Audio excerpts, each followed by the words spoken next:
41 workers trapped inside the Uttarkashi tunnel have been finally rescued after 17 days of ordeal. After 7 pm on 28th of November, the first trapped worker, Vijay Horo, was wheeled out in a stretcher and the rest followed. All the workers were found fit and were airlifted to AIIMS Rishikesh for further medical attention. The rescue was a first of its kind. Multiple government agencies, PSUs, and federal authorities came together to make the mission a success. The National Disaster Response Force, State Disaster Response Force, National Disaster Management Authority, Indian Army, and other agencies were deployed at the site. But the tunnel collapse in the Himalayan state highlights the escalating risks of construction in this geologically sensitive region. Experts believe that there is a pressing need for critical assessment of such mountain projects, especially in the relatively young Himalayan region.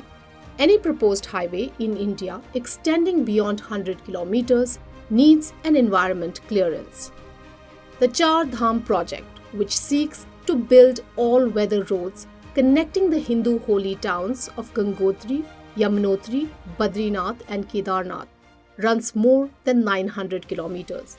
However, environmentalists have slammed the government for evading the necessary environment approvals by dividing the project into 53 sections, all of which were less than 100 kilometers.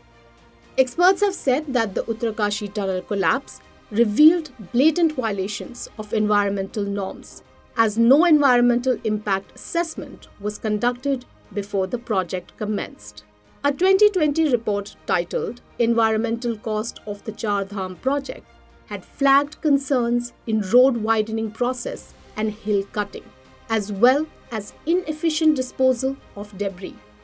The report was put out by the Supreme Court appointed High Powered Committee, or HPC, which was appointed by the top court to suggest risk mitigation options.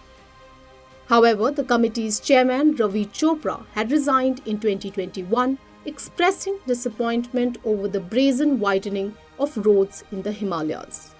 So, what were the challenges in the Uttarkashi tunnel project?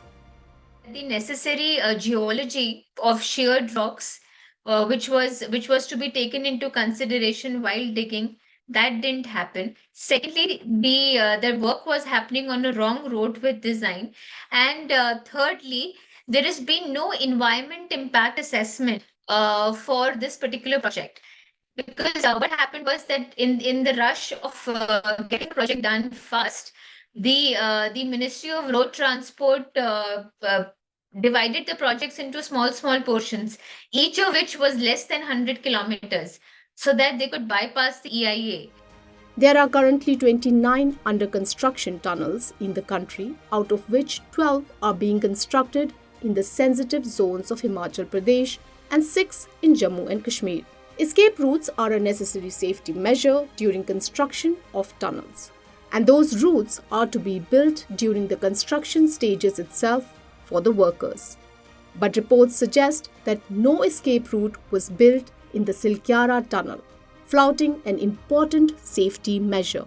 However, in a recent interaction with Business Standard, NDMA member Syed Atta Hasnan had hinted at a proposed guideline on tunnel rescue operations, where the issue of escape routes and other safety measures will be addressed.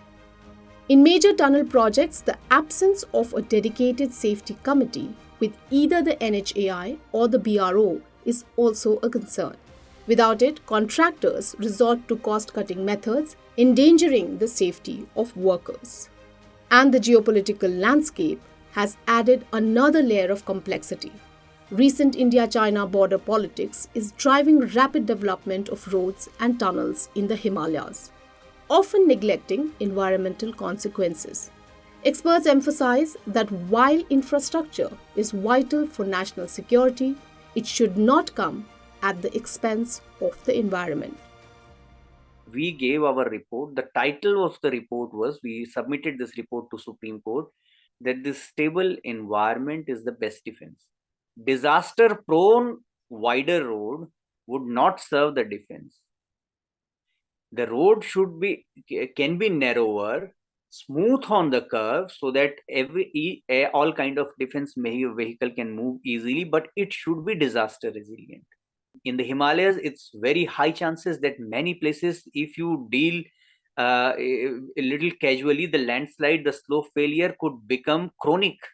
Now the approach which you can see all over the Chardham road is the disaster prone double lane paved shoulder road, which is 10-meter tarred. So with this, what we can see now, the entire project has become counterproductive. So, what are the lessons to be learned from the Silkyara tunnel incident?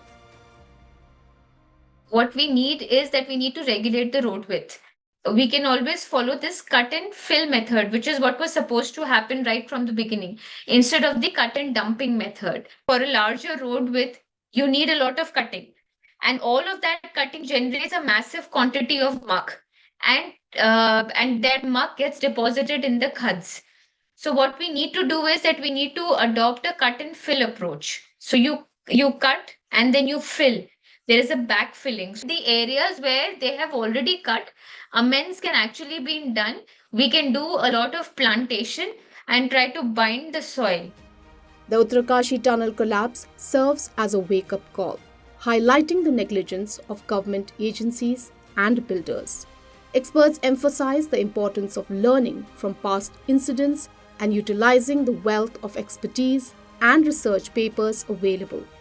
The need of the hour is to heed their advice and ensure strict compliance with rules. If you like this video, share it and subscribe to Business Standard. For more news, views and insights, log on to www.business-standard.com. Do also follow us on YouTube, Twitter, Facebook, Instagram, Telegram and LinkedIn. He's about to land his dream job.